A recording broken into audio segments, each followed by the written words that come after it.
Someone, could you hold this, please? Thank you. Okay. So today I'm going to start you off with a quote from the well-known and loved conservation president, an avid lover of the outdoors, and hunter himself, Teddy Roosevelt. Love him. In hunting, the finding and killing of the game is, after all, but a part of the world. The free, self-reliant, adventurous life, with its rugged and stalwart democracy, the wild surroundings, the grand beauty of the scenery, the chance to study the ways and habits of the woodland creatures, all these unite to give to the career of the wilderness hunter its particular charm.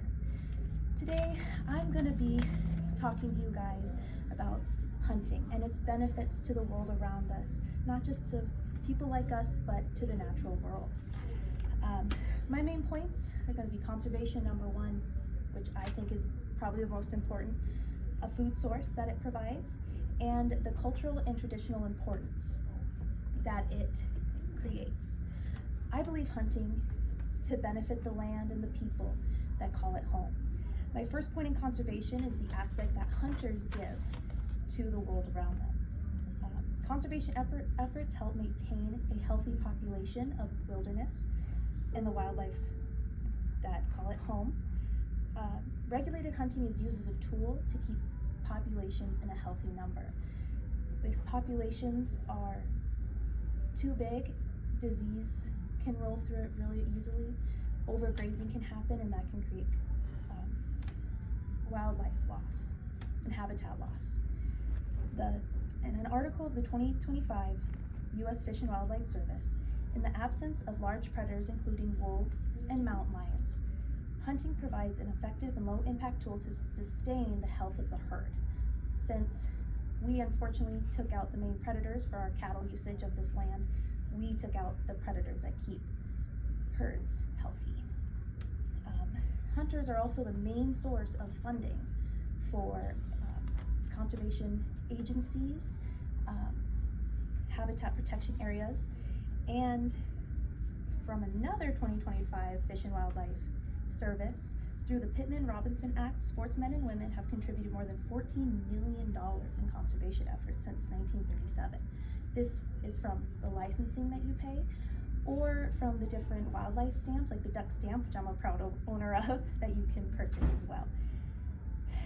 My second point, we have to go way back to the purest source and need for hunting, which is to provide food. Lolly Stewart, a nutritionist from Teton Performance Nutrition in 2025, said that hunting is not just a hobby, but it can yield large amounts of healthy meat at a fraction of the cost. Meat that is rich in protein, rich in nutrients, but doesn't have the additional additives like hormones and antibiotics that we see in farmed meats. So it is a great source, especially today with our growing grocery costs that we all see. Wildlife game is a cost-effective way to feed your family. I am a testimony to that. My husband hunted a deer early September, and with processing it into ground meat and jerky, I haven't had to buy ground meat for all the way through the winter. And actually, it was like last weekend I used my last venison packet, and I have 3 boys, so I have big eaters.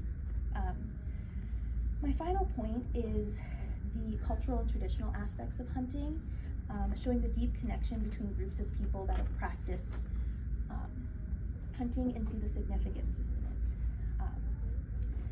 it. To the indigenous people, hunting is not considered a sport, but a deep connection to the world around them, and to the animal and to the hunter is highly respected. According to Médéric Souhy, a historian, said in an interview of the First Nations of Quebec and Labrador Health Social Services Commission, that the primary goal is to acquire raw resources and food and tools, including cloths, clothes, crafts, etc. We can see it figuratively as a kind of harvesting as we go out and harvest the animals. To other families and non-Indigenous families, hunting can be a multi-generational connection that we see. Grandfathers to grandsons, granddaughters, we see it through these familiar lines that strengthen bonds and connections with nature.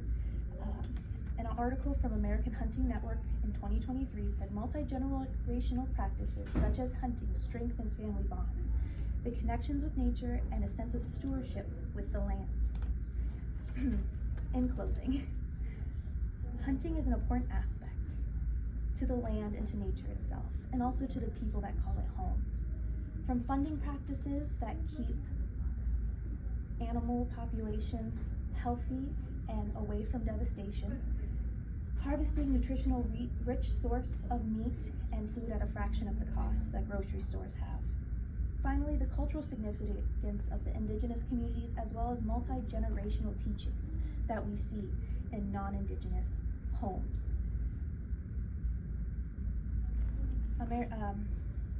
I hope today I showed you the benefits that hunting provides, not just to the people, but to the land that we call home. Thank you so much.